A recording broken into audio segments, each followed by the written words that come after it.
know, nonstop Vikings talk. It's Purple Daily on Score North and ScoreNorth.com. Purple Daily, presented by Surly Brewing Company.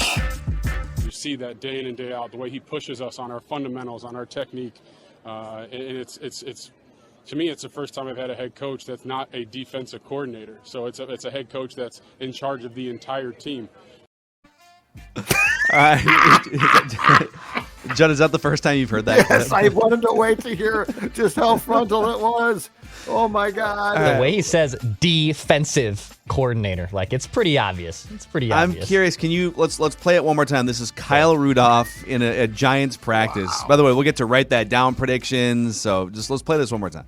You see that day in and day out, the way he pushes us on our fundamentals, on our technique, and it's to me, it's the first time I've had a head coach that's not a defensive coordinator. So it's a head coach that's in charge of the entire team. I don't think he was saying it with malice toward Zimmer necessarily, but I think Leslie Frazier was his first head coach, right? Yeah. And then Mike Zimmer, but the way that he phrased it at the end there, I finally have a head coach that's in charge of the whole team. Well, yeah, technically Mike Zimmer should also be in charge of the whole team, but it kind of confirms what we've been suspecting. How are you supposed to hear that, though? I mean, that's just a direct shot. It's hilarious. Oh, man. This is Purple Daily Vikings entertainment presented by Surly Brewing Company. We just want the Vikings to win a Super Bowl before we die. 0-2 starts aren't going to get them there. Got to beat the Seahawks this weekend. Mackie, Judd, executive producer Declan Goff. If you're watching us on the Purple Daily YouTube channel, thank you. If you're watching us on a TCL TV, thank you times two, because in addition to supporting us, they support sports fans and football viewers with a new lineup of award-winning TVs, the most entertainment with stunning resolution at an affordable cost. Enjoy more of the things you love with TCL. When are you guys going to admit that you were wrong? Right now. Write that down. Let's get it, baby. Most make predictions and then never admit they're wrong. Yeah, that's not Mackie and Judd. This is the place where we just totally own our horrible predictions. Write this down. And eat them for breakfast, lunch, and dinner. Write that down. It's Write That Down. Write it down. You like writing things down. With Mackie and Judd. All right, boys. Welcome in to Write That Down. 3 Vikings or football-related predictions from everybody each week. They must be quantifiable. That's right. We're the only show in America, us and our other show, Mackie and Judd, that actually keeps track of each other's predictions, holds each other accountable, highlights when we're wrong. And on this show, we keep track of completion percentage and touchdowns for the predictions that go a little bit over the top. If you want to participate, like our friend Carter is about to, you can send us a message through the Score North app. We also get your feedback and your emails through the Score North app. There's a feedback. Tap that little feedback link at the bottom. It's free to download, by the way. And we're giving away prizes for people that listen to us on the Score North app. All of our podcasts, all of our YouTube videos, all of Judd's written work. It's all in one central spot on that Score North app. Are you guys ready for this? By the way, we should point out quickly here, since we all got tweets, I believe it was on Sunday, this is the original Write That Down, because NFL Network, someone sent us a screen grab, now has a segment called Write This Down. Dude. Okay? I mean, come on. Let's point it out. All right, let's get legal. We got lawyers here. We're going to steal your theme song then. Yeah. Cool. Oh, this is our new theme song on Purple Daily. Yeah. Oh, no, copyright infringement, YouTube? Sorry. We composed it last night. Compose once in a while. He just sat down. Football. He sat down at the Bells and composed it. Get the lawyers. Write this down. Yeah, don't make us send our lawyer. We'll send lawyer Chase after lawyers. you. Yeah, our friend Chase, loyal listener. That's right. Oh, my God. Be on your ass. All right, Poor Judd's guy's house burned down, but yeah. I'll start with you. You said, a little mixed week here for Judd. You said Anthony Barr won't play in the first 2 regular season games. You said the Vikings will have a veteran quarterback in for a workout by week 8 of the NFL season. This one should have come off the board a while ago. I mean, when they signed Sean Mannion, this should have come off the board. I'm assuming they made him throw a couple passes. That counts? I mean, yeah, Judd, this is like back in whatever, the beginning of training camp. You said the Vikings will have a veteran quarterback in for a workout. Well, they had more than in for a workout. They signed a veteran quarterback. and he's been working out with the team as a member of the team. I don't know how this can't. And count. now he's signed to the 53-man roster, boys. Yeah. I think this has to count. Like they brought in a veteran quarterback. Okay. So, but then, however, you said Aaron Rodgers would throw for 300 or more yards and at least 2 touchdowns against the Lions on Monday Night Football. Aaron only threw for 255 and 4 touchdowns. You said the Vikings would give up fewer than 100 yards rushing to the Cardinals, 103. Yeah, it's disappointing. Back-to-back games of 100-plus yards rushing. You said Irv Smith Jr. will be a Pro Bowler. That's an unfortunate beat. Yeah. And you said Patrick Peterson would have the Vikings' first interception of the regular season. It was was it Xavier Woods or was it Nick was Vigil, it pick right? 6? Nick Vigil, the purple vigilante. Yeah, not as good. Nope. All right, a lot of red here for old Macadac.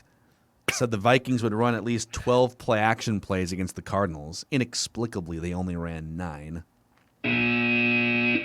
Whoops. I said Jefferson would score a touchdown of 30 yards or more against the Cardinals, and that the Vikings would cover the spread, which they did, but I parlayed it with the under hitting. They definitely went over. Oh, boy. By about 2 touchdowns. Okay. All right, listeners. Hey. I think this is a nice little post route for a touchdown here. Yeah. Yeah. I agree. Sean said KJ Osborne agree. would score his first NFL touchdown this week against the Cardinals. That's a touchdown, right? Sean also said Breland would have the highest PFF grade among cornerbacks against the Cardinals. That might be an interception.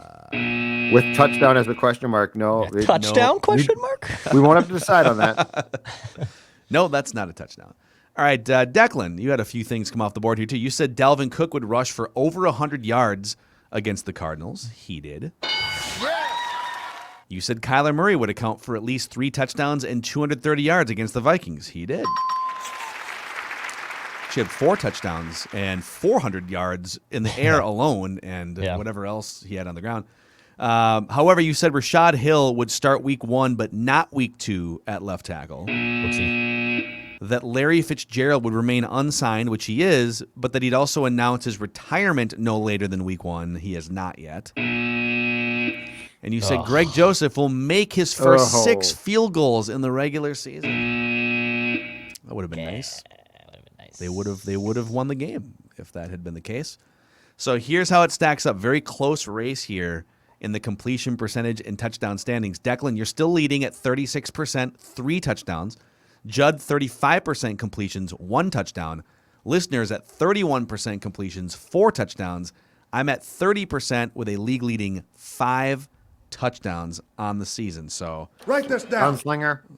that's right. Jameis. Although it's been a while, I haven't had one in like 4 months. So it's time to step it up. All right, let's get Carter in here on Write That Down. He's the guest listener predictor. He's got the home studio set up. Do you have any books in your background there, like most of the talking heads have? No, I don't. I think it should be mandatory that like we all have books that we've never read in the background of our. Just throw a bunch of encyclopedias behind you. Yep. Exactly. Yeah. Empty books, right? Yeah. No Adam pages Adam Schefter actually has that incriminating 600-page book about ESPN. Those guys have all the fun, It's a great book. and he's got Great like read. that's like a really damning ESPN book, and he's got it in the background if you watch him. I on read ESPN. that book in like 4 days. It was so interesting. It is a lot of good stories. Write this down. So, all right, so we're going to start with Carter, and then we're going to go Carter, Judd, Declan, back to me, Phil. We'll make a bunch of trips around the room and make some predictions. So you're under center first, Carter. Fire away. Judd needs to take his headphones off for this. Okay. All right. love it. Here we go. Hold on. I love these predictions. All right. I'll So turn this. Cover I'm your turning ears. this down as well. Okay. Oh, no. Is he going to screw up his Yeah, microphone? here we go. Okay. I'm gonna. Throughout the rest of the season, Judd will be upset or argue about 3 potential touchdown or non-touchdowns and write that down through either himself or any of you guys. So he will contest between now and the end of the Write That Down season. He will contest at least 3 points. 3 or whatever. touchdowns. Yep, against either his own touchdowns or your guys's. Okay. So touchdowns. Got it. Okay. Correct. I like it. All right. Where'd he go? You can come back now. You can come back, Judd. I'll unmute him. Sometimes Judd will leave the mic hot too when he goes and takes. Oh, What is that? Whoa, that was my phone. Oh, I thought that was Judd. I thought it was Judd. No, that wasn't me. Write this down. All right, Judd, back to you. Your first prediction, Man, sir. I must have missed something good. I saw a lot of laughter and Yeah. What do you think? Howling. What do you think it was? I have no idea. You probably won't be laughing later. Okay. All right. Well, That's a little. It's a little cryptic. Yeah, Judd, you're not going to be laughing after your head Yeah, hits I the pillow later. yeah, and you tell us when you're wrong, Judd, Zorgad. don't get on the plane. Don't get on the plane. So, write this down. Cam Dantzler will start on Sunday against the Seahawks.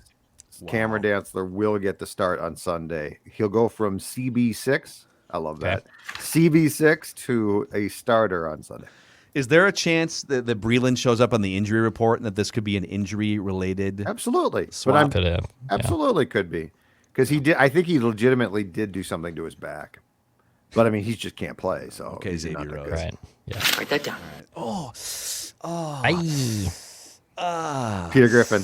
The greatest thing I saw on Twitter, I think it was last season, was when they combined the Peter Griffin being hurt with the sad Fox theme. Ba-da-bum, ba-da-bum, ba-da-bum, bum, bum. It's like the piano. Yes. like the acoustic. Yeah, somebody kinda- gets hurt now. They won't do the full Fox thing. They just do the little piano. It was Peter Griffin. Yeah. And we go to break. All right, Declan, your first prediction. All right, I have a Cam Dantzler prediction as well. Cam Dantzler, write this down, will play at least 20 snaps and register a higher PFF grade than Bashaud Breeland against the Seahawks. All right. So he played 16 snaps on defense against the Cardinals. He played some snaps in special teams too, but just 16 defensive snaps against the Cardinals. I'll say he'll play at least 20 snaps and have a higher PFF grade than Bashaud Breeland on Sunday. So if Breeland doesn't play, then we almost have to set like if he doesn't play, then we don't know what his rating is. I just want to throw in a little, if he's injured or something and he shows up, I think he's not going to be out for the game, but can we at least set it at like, if Breeland doesn't play, then Dantzler will beat his current season PFF grade for the game? Sure. Like beat Breeland's PFF grade? Like if Breeland plays, it's easy because who had the better grade in the game, right? But if Breeland doesn't play, I think the barometer should be his current season PFF grade. Dantzler has to beat it. And by the way, it's like 27. So it's a pretty low bar. Is that fair? Okay. Yeah, it's fine. Okay. That's fine. I don't want to overcomplicate little- things. If he doesn't play, then like what's the bar? Declan's now confused by his own prediction. so Does congratulations. Does feel my like- question make sense? If he It doesn't does make play, then sense. what's No, the, then it just comes off the board and I was correct. Like I don't think we I have get to. it. Okay. Yeah, I don't think we have to. And I don't Okay, even know that's if this fine. is a touchdown. Like no. If Breeland doesn't play, then it just then he just has to get 20 snaps. Then Dantzler you just have has to to play get 20 you snaps. have to get 20 snaps too. 'Cause, Okay. yeah, there could be That's why I think we were overcomplicating things. Sorry. A little bit. Write that down. Don't Thank you, fight Carter. in front of the Thank company. you, Carter. We're not Don't fighting. fight This in front is- of Carter. Don't come on, guys. This is just I mean, I Adam understood Thielen it right off the bat. So Thank you. Yeah, it wasn't Yeah. that. This- No, this thank you. This is Adam Thielen and Kirk Cousins running the route in Week 18. This is both of us, me and You know, Mackie on the I sidelines. feel like things are getting a little surly here, Judd. What should we sip on to calm things down? You know what brings a family together? I mean, I'm talking about Thanksgiving, Christmas. I don't care. 4th of July, any time of year. What brings them together is Surly. And what really brings them together, I'm talking about close bonding. Surly Furious IPA, the IPA that revolutionized beer in this godforsaken sports state. Yes, Surly beer. Don't settle. Get Surly. Carter, get some Surly. That's what I want you to do. I'll tell you what, too, before I make my my next prediction here, I just want to tell you guys, if you are on the hot seat, if you're a head coach of an NFL football team and you're feeling the heat, no worries, because Playcon is Minnesota's industrial leader in sustainable packaging, and they are hiring right now. They offer a great culture, great opportunities, a 401k match, and a more offensive-minded approach. Wait, that's not in here. But Playcon has immediate openings for machine operators, packaging operators, and tool technicians with pay starting up to $20 per hour. And they're conducting on-site interviews from noon until 5 on Tuesday next week at their Plymouth facility. Find out more information at playcon.com. That's PLACON.com. Write that down. My prediction is very quick and simple. The Vikings will beat the Seahawks. Okay. That's right. The Vikings will beat the Seahawks. According to Action Network right now, it looks like the Vikings Let's see here. It looks like it's a 2-point. I might have read this wrong. Seahawks 2-point favorites right now. I think that's what this ESPN says. and ESPN has them as a 1.5 favorites. The Seahawks, that is. So the Vikings will not only cover, they will outright win this game. All right. Write that down. All right, back to Austin. Carter. Carter. I'm sorry. Austin was Mackey and Judd. Carter, back to Carter. I'll jump on the Seattle train. The Vikings defense will have at least 4 sacks, a forced fumble, and a pick in the Seahawks. Oh, dude. There's a touchdown. Yeah, I would say so. That's a lot. Yeah, that's good. I'm not saying a fumble Write this recovery. I'm down. just saying at least a forced fumble. Forced fumble. Yep. Yeah, but no, forced I'm fumble. not going to pull a Declan. I'm going to cover my own ass. There you go, buddy. An FF, but not necessarily an FR. yes. Yeah, because once that oblong shaped ball never hits the know. ground, Kirk Yeah, fumbled I hear bounce you. anyway. on Sunday. Kirk fumbled, but he fell on it. Yep, exactly. All right, Judd, back to you. Greg Joseph will not miss a field goal on Sunday. Oh, Wow, you stole mine. Do we I have to had bring it up as that well. name? Greg Joseph will not yet. Yes, I'm sorry, Vikings fans. Kickers need to be part of your life. You might want to put them in the basement and lock the door, but you can't. Greg Joseph will not miss any kicks against the Seahawks. All right. Kick. So you said field Well, goals the yeah, first hold on. time. Yeah, let's go with field goals. Oh wow, no Not miss faith a in field Greg goal. Joseph. Let's Okay. go with let's go with field goals. Let's go with field goals. Wow. Thank you coward. for Write keeping this me down. straight. All right. Declan. My next prediction, I'll change it on the fly here. The Vikings will attempt a 2-point conversion play instead of kicking a PAT in this game. So the Vikings will attempt a 2-point conversion play. Just keep it simple. Just like after the Bucks game. Yeah. See that? Yeah, I think they just start doing that because they didn't trust Dan Bailey anymore. Write that down. Would you that day? No. All right. I had this one initially, and Judd's is different because mine was Greg Joseph will not miss a kick. Okay. He will not miss a kick. Unlike Judd, I have faith in Greg Joseph. I have #faith in him to make all of his extra points as well. So Okay. he's not gonna miss a kick in that game. So we are going Yes. mono, and we're going head to head. I No, like we're it. not. Not really. No, it's different because you didn't Oh, specify no, but I'm- PAT. He could You're miss right. 5 extra points, and you still Yeah. get But we're the points. battling. But what I'm Yeah. saying is, I'm going with one side of the coin, and you're taking the whole thing. Yeah, you're throwing I a got you. check down, and I'm throwing it further down the field. That's got what's You know, if the Vikings Oh, score, if he has to kick 5 extra points, I don't care if he misses on them. yeah, right. Exactly. Zimro. All right, Carter, your second prediction, sir. Did you already use it? Oh, you did. Okay. For this whole season, Osborne, Jefferson, and Thielen each will have at least 750 receiving yards and at least 6 touchdowns each. Okay, say it again. Thielen, Jefferson, and Osborne will have at least 750 receiving yards and 6 touchdowns apiece. Okay, got it. Wow. Okay. Yeah, well, I like that. doesn't Osborne lead the team right now in receiving yards? I think he does. He's got like he 130 does. receiving yards or something. Yeah. 140. That sounds right. Nice little. So Thielen might be in there. Write that down. All right, back to Judd.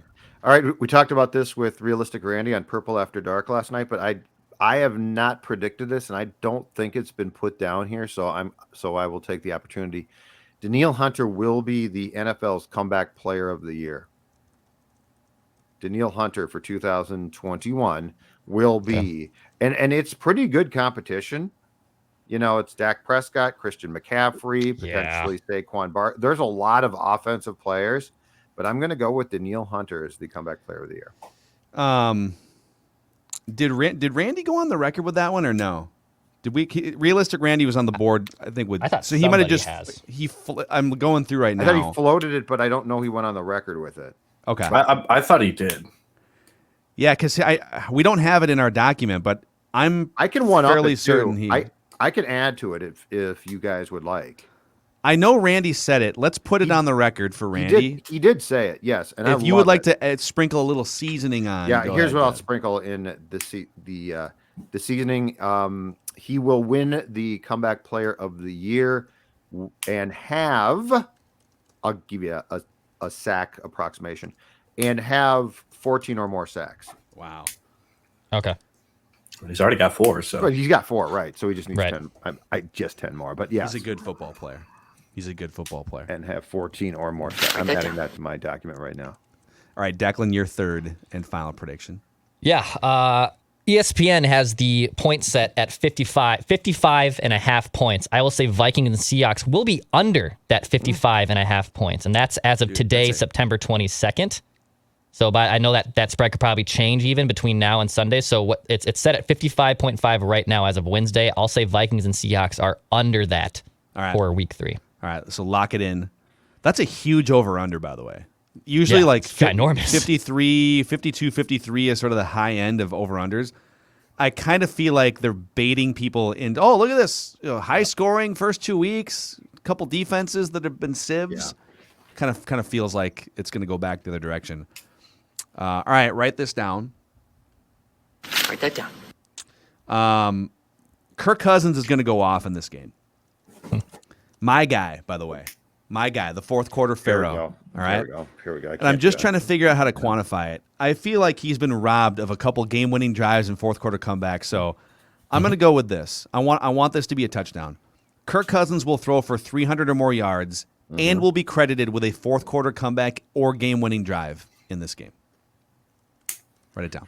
Okay. All right. Kirky McClutcherton. Write that down. Carter, did you have more predictions? We don't want to leave anything in the bag here. I had another one based off of Sunday's game. Kirk Cousins' most rushing yards in a season is 171. I think he will accumulate at least 200 rushing yards to beat his career record. Whoa. Dude, crazy legs Kirk, Dude, man. that's a touchdown. That scramble and then the throw on the run to his left was a great play on Sunday. Throw on the right. He can make those throws. That's what's so frustrating sometimes. No. I didn't realize he was that fast.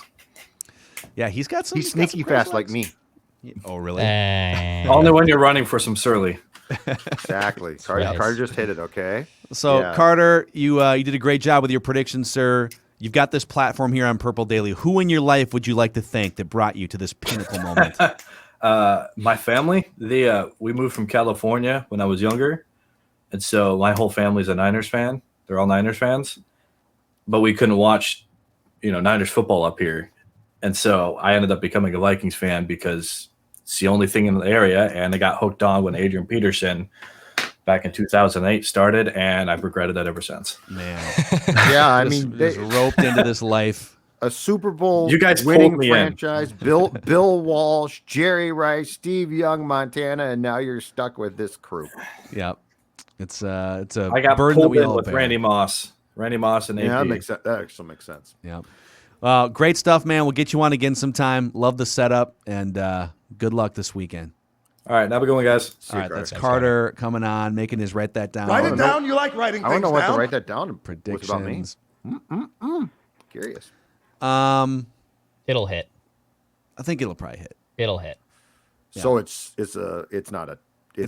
Not really a lifestyle prediction. It's a check down. Then It's though. more. not It's like more how you about guys the are talking. show. It's sort of Okay. about the show. It's not a Okay. check down, but it's a solid completion. Okay. Potentially a touchdown. Okay. Potentially. I think it's Like a a slant, touchdown. like a Think go it's- route, It's oddly slant specific. route, 9 route, No, it's like a screen pass that sort of like the offensive lineman got out in Post? front of it, Skate and post? you weaved your way. 7 you weaved route. your way in somewhere in there. All right, boys, it's time to. I know the Vikings are 0-2, and this week has mostly been about therapy, and it's been about getting things off our chest and complaining and whatnot. But this is also Purple Positivity Wednesday, and so let's go around the room. All right, it's a clean slate for week 3. We'll start with Judd. What is something positive that you're thinking and feeling about the Minnesota Vikings here going into week 3? So I talked about when we looked for silver linings on Monday. I talked about Kirk, so I'm going to leave Kirk for potentially one of you two guys. I'm going to go with the guy that I predicted is going to be the National Football League's comeback player of the year against a very, very solid class of potential candidates. Danielle Hunter, who I had, he was coming off neck surgery and I had real trepidation, has looked unbelievable since day one of camp. Like he looked like this in camp. Yeah. And you thought, okay, he's back. And then he plays in games. And I mean, he's a guy that the fact he didn't play last year and his single-handed ability to impact games, which he did on Sunday in the second half. The defense has not been what we hoped or expected, but Danielle Hunter absolutely is back to superstar form. And the interesting thing about this, boys, is this, and that this will obviously be a talking point as the season progresses now. You're going to need to give Danielle Hunter a rich and long-term contract extension before, I believe it's the 6th day of the 2022 league year, because don't forget he gets an enormous bonus on that day, and his salary cap hit for 2022 is enormous. I believe it's around $27 million. So the point being is Danielle Hunter deserves exactly what he's going to get in a good way. And there is no question the purple positivity meter and 99 are a perfect match right now. Danielle Hunter looks great. I mean, if you guys, if he keeps playing like this and stays healthy, back up the Brinks truck for me. That's all. Do. I'm fine with it. There's certain positions, but I mean, it's great. But I mean, there's been a lot of guys who have come back here, and you've been like, oh, okay, he sort of declined since his surgery. Danielle Hunter, not one of them right now. Looks great. Yeah, he's. I think the Vikings have been guilty. Anthony Barr, Kirk Cousins, where they'll give great player money to players who are good, and then it prevents them from being able to add depth and different things. Danielle Hunter is one of those guys where I'm just going to give him whatever he's worth. T.J. Watt was the same way in Pittsburgh. Like, do you not want T.J. Watt on your team? T.J. Watt? No. Hunter is the Vikings' best player right now, right? Dare I say it's might what's be that? Kirk? It's Might not be Kirk. Kirk's off to a good start, but like Kirk's Kirk's not one of the best. Kirk's not one of the 3 or 5 best at his position, though. But I'm saying if I said you can take one guy off the Vikings right now to like start a franchise, or that you consider their best player, I think it's Danielle. I really do. Well, let me clarify that question, because Kirk is a more valuable player and more influential to wins and losses than Danielle Hunter is. Right. But Danielle Hunter is better relative to his peers at his position than Kirk Cousins is. And you're not starting a team with Kirk Cousins. Well, you wouldn't be starting a team with a defensive lineman either. No, you'd start a team with an elite quarterback, right? But what I'm saying is, if you could take one player off the Vikings to start your team with, I think it's Hunter. Besides Nick Vigil, the purple vigilante, the pick six Nick. Look, okay.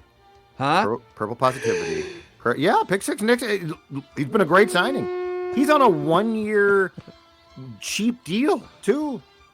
Like he's already given you your return on investment. Dude, what more? Okay, I know this is purple positivity. This is about praising Nick Vigil, not about ripping Anthony Barr. Okay, here we go. But for 2 years in a row, you've had Eric Wilson for no money was fine, and Nick Vigil for no money is fine. Eric Wilson you're paying. Eric Wilson dropped off last year. But I'd rather pay a linebacker chump change than have a linebacker who's making money and doesn't play ever. Well, especially when you already have one that's amazing and making a lot of money, right? Eric Henry. Yeah. Nick.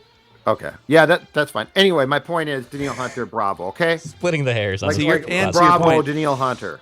Our guy Sam Newton over with the Vikings communication department had this. So with 3 sacks yesterday, or this is going back to Sunday, Danielle Hunter passed Bruce Smith and Jared Allen for the 5th most career sacks prior to turning 27.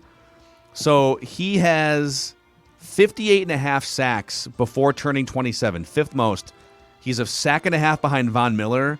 He's 7.5 behind Derek Thomas. And the other guys on this list are Reggie White and J.J. Watt. Yeah. He missed a full season. I know.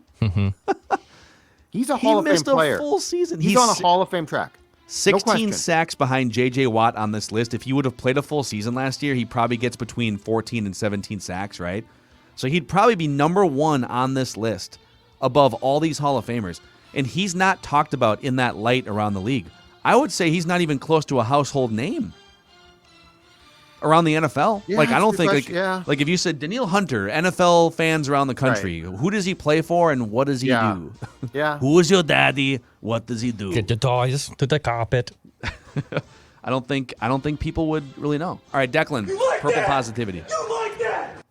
After 2 road games and after a whole season of being away from fans for the most part, you get a full packed 67,000 screaming fans at US Bank Stadium this Sunday. And I haven't been to a game since, actually, the Minneapolis Miracle, I believe. No, not Minneapolis Miracle. Since 2019, excuse me. I love this stadium. Even though I haven't experienced it as a fan, just even being in the press box, it is an insanely raucous, fun, loud place to be. Football games in person are a lot different than on your couch. I think football is more of a couch sport, but at US Bank Stadium, completely different experience. It rattles opposing quarterbacks. It's loud. It gets crazy. I love that this place is going to be back and being a sellout. They're going to rattle Russell Wilson, hopefully. I'm glad that US Bank Stadium's back and rocking, and the Vikings are going to feed off that. It should be fun, right? I mean, this, and I just think finally the Seahawks have to deal with this instead of the other way around. So it should be a blast. And remember a couple of those games last year where it's empty and Aaron Rodgers and Matt Ryan are getting terrible. the Vikings defensive players to jump in their home stadium. So I saw the Wolves, the Wild, the Twins, and Vikings play with no fans, and it wasn't even close. The Vikings was the weirdest and the worst. It was like being at a Saturday morning youth soccer game. Mm-hmm. It was, the stadium is so big, and it's just And so Judd weird. goes to a lot of Saturday morning youth soccer games. mesh shorts, alone in his mesh trench. shorts and a t-shirt. I go to a lot of stuff in mesh shorts, Declan. Don't worry about it. I might go to The lunch word today in mesh. shorts. Like some people don't like the word mesh? moist. Mesh to me is one Okay, of those moist trigger is words. sort of gross. Mesh. Moist doesn't bug me. Mesh just, it doesn't sound right. I don't know. Mesh. Mesh? Oh, Mesh. I Still do a problem think with you're overreacting Yeah. to that word. What? Moist is creepy. Yeah. You know what's not creepy? Moon Motorsports in Monticello. Moon Motorsports. No, they're not. In addition to loving alliteration, they are your motorized family recreation source. We're talking about some great deals going on now until the end of September, too. They're offering big savings on all on-road motorcycle gear. It's the end of the season blowout, so you need a new helmet. This is the time of year to buy and save. Get some fall riding in. Need a new jacket. Get it now and save. Moonmotorsports.com. The sale only applies to in-store items, though, so stop in to Monticello and check out Moon Motorsports, family-owned and operated for 50 years. Nice. All right, Judd, you saved Kirk Cousins for one of us, so I will deliver. Vikings Communications on fire with these stats here this week. Did you guys know Kirk Cousins, that's right, my guy, Kirk Cousins, Here we go. Again. has recorded a 90-plus passer rating in 16 consecutive games, ranking second all-time in NFL history. The only player to record a 90-plus passer rating in more consecutive games is Peyton Manning, who did it, let's see here, between 2012 and 13 with, I believe, the Denver Broncos. He had 23 consecutive games. So if Kirk can do this for 7 more games, he will have the longest ever streak of 90-plus passer rating games. The only other quarterback to do it 15 times straight is Steve Young. Manning also did it 15 times over a different stretch. Steve Young did it between 1994 and 1995. Extend Kirk now or we riot. What, you guys aren't going to... No, we're not reacting to that comment. What? Why doesn't he deserve credit? I'm giving him. I'm No, not I trying know to, he deserves I'm giving him credit. legitimate credit. I don't without, find and I'm not being anything sarcastic. funny I swear to about God. suggesting he be extended ever again. I think he should shop those stats to the many teams that will pay millions of dollars for him starting in 2023. Because there's a stat like this. We can do more of this on tomorrow's State of the Offense episode. But there's a stat like this for Kirk every 6 hours. I feel like, or look at least the third all-time, completion percentage or whatever. And so if he is as good as these stats lay out, Yes. everyone who's ever been associated with Washington or Vikings football the last 6 or 7 years Yes. should be fired and kicked out of the league forever. If he's constantly showing up on lists with Peyton Manning and Drew Brees and Tom Brady, and they can't make the playoffs with this god at quarterback, should everyone not just be fired and ostracized from the NFL that's ever been associated with Washington or Minnesota football the last 7 years? Fire everybody. It's purple positivity right now. I'm not going to weigh in. I'm praising Kirk. No, right. And Kirk on Sunday, great game. The last drive was great. Unfortunately, didn't result in a field goal, but it was great. The second to I last praise drive was Kirk, crap. and you guys go stone cold silent You know for why? 10 seconds. Okay. You okay, can't even I'm just gonna process say- the positivity. Can I just have a small sliver of time here to bring reality of Kirk to the table and what's wrong here? What's This is wrong? infringing on purple positivity, right? It is. But the last drive, to be very clear, before the missed field goal was fantastic. It was really impressive. It was well orchestrated. It was well done. The problem is the check down to Abdullah, who's now back on the practice squad, was one of the more, again, head scratching, why are you doing that moments. And what's really frustrating is then you see that last drive and he was damn good, right? So like, why were you checking down to Abdullah? And that's sort of, if you peel away the box score, I like to call it going inside the box score. If you go inside the box score and do some hardcore football, that's the thing that's probably has people scratching their heads. What would the Kirk, conversation, right? if that was the last sort of memory from Sunday's game that we had, let's say, all right, because there was like 2:20 left or something on that play. It's 3rd down and 7. Yep. The game is on the line. Yep. And there's no guarantee that you're going to get the ball back. In fact, the decision to punt on 4th down was, according to like the 4th down, should you go for it bots, was one of the worst decisions of the week of any coach. They got the 3 and out, so Zimmer's faith in the defense to get the ball back turned out to be correct. But if the game would have ended on a 3rd and 7, 3-yard check down to Amir Abdullah, who was blanket covered, by the way, and then they punt the ball away and they never get the ball back. Well, I do wonder what the conversation would be. We are kind of forgetting, like he made up for it. He was amazing on the actual final drive. Yeah. But it's like, in that moment, I'm sitting there pulling out the peach fuzz on my head. You can barely see it. But hey, he got the ball back. He made up for Right. it. He brought the Vikings down. Greg Joseph blows the game, and he has 16 consecutive games of a 90-plus passer rating. He deserves credit for that. Yep. Well, you get- Unfortunately, when it comes to, I think, quarterback statistics and the rating you're talking about, I don't think that check down hurts him one bit, and that's what makes the stats so intriguing. Like, if you're safe, you're in good shape rating wise. Yeah, like that play had that play basically, like the decision to throw that pass was a Yes. white flag to end the game. Yes, But you don't really get dinged because it wasn't an interception. Yeah, you don't like get it dinged didn't for it. really hurt your completion percentage. He that gets bad. hurt more if he drives that ball downfield and it gets picked off. But I think we're more like, okay, I can at least see. I mean, I'm not saying he wouldn't be criticized for a pick. He probably would be. But it would make more sense at that point in time to take a shot to try and get the first down. But a check down is the safest thing possible. But that's the problem. The box score doesn't really account for that. Yeah. I don't know. There's any. Is there any stat, Phil, that accounts for that? So There yeah, has to I be. mean, PFF grades account for context. Football Outsiders and their DVOA formula accounts for, leverage. So if it's, they even have it spelled out on their website. Like if it's 3rd and 15 and you complete a 14-yard pass, you don't get nearly as much credit as if you complete a 16-yard pass. Sure. Okay. Or if it's late in the 4th and your team has a 5% chance of winning and you bring them all the way back and tie the game, like context matters for a lot of these ratings. But that was one of those plays where it's like, ooh, okay, interesting. That's, you literally just waved the white flag on the game by not throwing the ball down the field. You threw a check down to Amir Abdullah. But then on the actual final drive, he was Fantastic. aggressive. He was throwing Yes. he was throwing the ball where he needed to. Purple positivity. All right. So there it is. Write that down.